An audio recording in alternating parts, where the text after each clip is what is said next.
You know, there's two main aspects of programming that you need to learn. There is the software engineering aspect, which concerns about design issues, how to structure your program, how objects will interact with each other.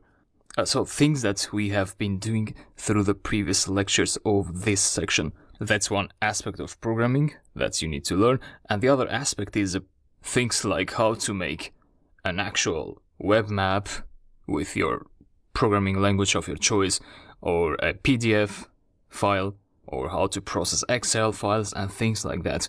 In this course, I've tried to combine both the software engineering aspect and the practical tools as well. And in this lecture, you are going to learn one of those practical tools, and that is how to generate PDF files with Python. This can be very useful in automating things. Of course, you can make a PDF by hand. You'd have to write the PDF in a Word document and maybe then convert that Word document to a PDF file, which works. But sometimes, you may have to generate 100 PDF files, which could be some reports, automated reports, some data you want to show, and sometimes, as in this case, it could be a bill. So let's go ahead and implement that in our code. So we have three classes here: the bill, the flatmate, and the PDF report class. Now, what do you think? Whose responsibility is to generate PDF reports? Well, that's an easy answer: the PDF report class. So each object type should have a single responsibility. For example, the responsibility of bill is to get together the data of a bill, or in other words, to represent a bill object. The flatmate class has the responsibility to deal with the payment that a flatmate, a member of the flat, has to pay. And PDF report has a responsibility to create this PDF report. So how do we create PDF reports in Python? Well, you can do that using a third-party library called FPDF. We need to install FPDF to be able to work with it. So FPDF is a third-party library of Python, and we can go to File and Settings, or you can also go to Settings directly by pressing this key combination on your keyboard, and it will open this window. Then you want to go to the Project menu. So Project, and expand it, and then go to Project Interpreter. To install a new package, go to the plus icon here and search for the package FPDF. And find the exact name, FPDF, select it, and go to Install Package. You can close this window. So FPDF was installed successfully. Press OK. And now we can write some FPDF code in the generate method. If you want to first make a test to create a very basic PDF file, you can do so by using the Python console in here, where you can import FPDF, or even better, all we need is from FPDF, we only need the FPDF object or class. So that's a class, because we don't need the other options of the FPDF library. Once you have imported that, you can see that FPDF is available in the namespace now, and it is a class. Or you can use, in PyCharm, you have these scratches and consoles here, this menu. Under scratches, in your case it could be empty, but you could create new files here, like FPDF test, and that will create a new FPDF test.py file, which is not part of our project. It's not part of our files. You see, this is not under flatmate's build directory. If you hover the mouse on this tab, you'll see that this is somewhere in the PyCharm installation directory, where this scratch files are located. So just use these for test purposes. And so instead of importing FPDF in the Python console, we can do that here from FPDF imports FPDF in capital letters. Then what can we do with classes? Well, we can initialize classes. So let's create a PDF variable, which is going to be equal to FPDF. So we are creating an instance of FPDF. It gets an orientation as an argument. You can see the arguments by just holding the cursor in here inside the parentheses. So it gets an orientation, which is by default, it's equal to P, which means portrait. So even if you don't pass orientation, it's going to keep it in portrait mode. And then we have units in millimeters. So we are going to create some cells in the PDF, and currently the units of the dimensions that we are going to give to these cells are in millimeters. And then we have the format, which is A4, which is basically the most standard paper format, mainly in European countries, not in the USA. But this is fine for our purpose. So you can leave these options as they are, but what I like to do is I want to be explicit here. So to say that this orientation is P, you don't have to do this, so the code will work the same, but I prefer to have my code explicit. So when I read this code later, I know that, okay, we are talking about a PDF which is in portrait mode. So I don't have to remember what was the default argument of the FPDF class. I can just see here directly in my code. Units, I prefer to have PT units instead of the default millimeters. PT is the popular unit you see in all the fonts. So when you say that the font of the text is 12, that means the height of the text is 12 points. So I think we can judge better by using points, since we know that a normal text which is like 12 points, we know its size, so I'm going to use points. Then the last argument was, I don't remember it, so I can press Ctrl Q to fetch the documentation. And so, oh, it was format. Alright, so format equal to, oh, what value? Ctrl Q again. We see it's A4. Alright, I'll use A4. Now, this line will create a PDF document, but without pages. To add a page, you need to use the add page method. And just leave it like that. So the orientation, you can give the orientation as you see here, but I'll leave it empty, which means that the orientation will be the default orientation that the PDF document has, which is P, portrait. Once you have added a page, you can start to add text in the PDF. How do we do that? So let me write a comment. Add some text. How do we do that? Well, before adding text, first you need to set the font, which will define the font of the text that you are about to add. Family of the font, maybe Times. Size of the font, how about 24, which is quite a big font. And how about some style, like B, bold. Alright. And then once you do that, once you have set the font, you can add a cell. So the way this FPDF works is based on cells. A cell, think of a cell like a rectangle that we are going to draw on the PDF. At the moment we are at the very top of the first page of the PDF document. In the very top now we will draw a cell. What size do we want to give to this cell? So the width, let's say 100. What height? let's say 80. So 180 are in PT units, the units that we defined in here. And then comes the text. Let's say flatmates bill.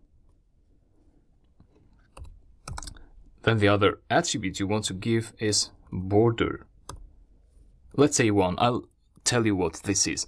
Let's ignore it for now. And you can align the text to the center. And then if you want more text, you can add another cell. So let's say width equal to 50 and height is going to be 40. And text is going to be, let's say, period. Again, border is 1. I'll tell you what that is. This time I'm not going to give an alignment, so by default this text is going to be on the left. Now I'm done. I think I'm done with the PDF page. So what I do is PDF output bill.pdf. Alright, now allow me to execute this file by right-clicking and going to run fpdf_test.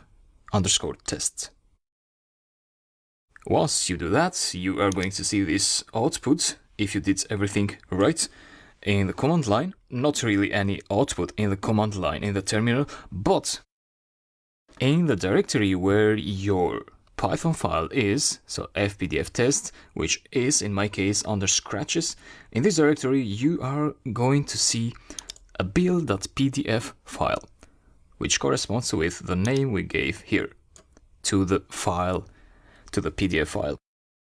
If you double click that, or alternatively you go to show in Explorer or show in Finder to open that directory with your folder Explorer that you have on your operating system, and then open it how you open PDFs, or just double click it here directly.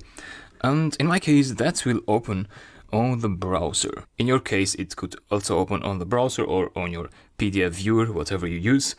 And this is the file that we created.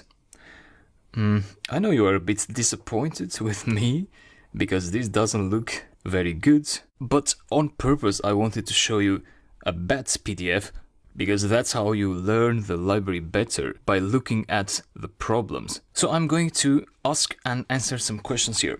The first question is, why is period in this very strange position here compared to flatmates bill? Well, that is because in our code we haven't told Python anything where to write the next cell. So we created a cell, right? And Python drew a cell. So this is a cell, the rectangle. So Python drew the first cell up to here, and then we told Python draw another cell. So what Python does is it draws the other cell immediately next to the current cell. So that's the second cell, this one here, which is next to the previous cell. If you wanted the other cell to be under the first cell, in the first cell you have to provide an ln argument equal to 1. Now if I execute this code again to be able to generate the new PDF file, the new bill.pdf file, the updated PDF file, so if I execute it, we are going to get an error. The error is OS error, invalid argument build PDF. This happens because this file was open, so Python cannot overwrite an already opened file. So close PDF, the build.pdf file, and then run again. In this case, Python is able to overwrite the file, and if you open the file now, double click it, you will see that the period cell is in the next line. Good. Then the next question that you might have is, why do we see these rectangles? I don't want to see the rectangles, you might say. Well, that is because we have this border argument here, equal to 1. If you don't want the rectangles, just change it to 0 and you will not see the rectangles. So close that, execute again, double click again, and you see that Flatmates build now doesn't have a rectangle. However, as you're learning the FPDF library, it's good to see those borders of the cell of the rectangle, because it helps you understand how the dimensions are working and so on. So let me change 0 to 1 again, execute the file, open the produced PDF, and let me explain the code. And let me now explain the dimensions. So you might ask, why is Flatmates built outside the cell? Well, see what's happening here. We have two cells. The first cell has a dimension of 100 points horizontally and 80 points vertically. So 180. And then we have the text Flatmates build, which is centered. So you see that Flatmates build is centered in the cell, so it's somewhere in the middle. However, Flatmates build happens to be longer than the cell. In that case, you may want to type in a bigger number for the width argument. 200 would be fine, I think. So close the file to not get that OS error again, and then reopen it. And so now Flatmates build is well inside the cell. Now let's look at the period cell. So the period cell is aligned to the left. As you can see, it's not in the center of the cell, it starts from the left. And the text is typed from left to the right. And if you want the actual period after the period label, we want to add another cell. So duplicate that cell with Ctrl D, like that. And then right here, for example, March 2021. And I'd like to increase the size of period to 100 and the size of March 2021 to 100. Close that file, execute again. Open the file again. And it looks better, but we need a bit more width for March 2021. So let me finalize this by doing 150 for the period label, and I want to add here a colon to make it look better. And also the last change I'll make is, instead of 200 for the Flatmates build, I'm going to put 0, which means that this cell is going to take the entire horizontal length of that line in the PDF. So see what's happening, what's going to happen now.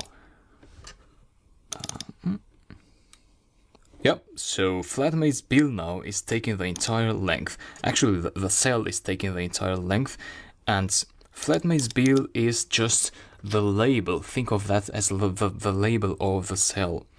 Period is also the label of the cell, and it has an alignment from the left. And then we have March 2021. And that's how we slowly generate a PDF file in Python.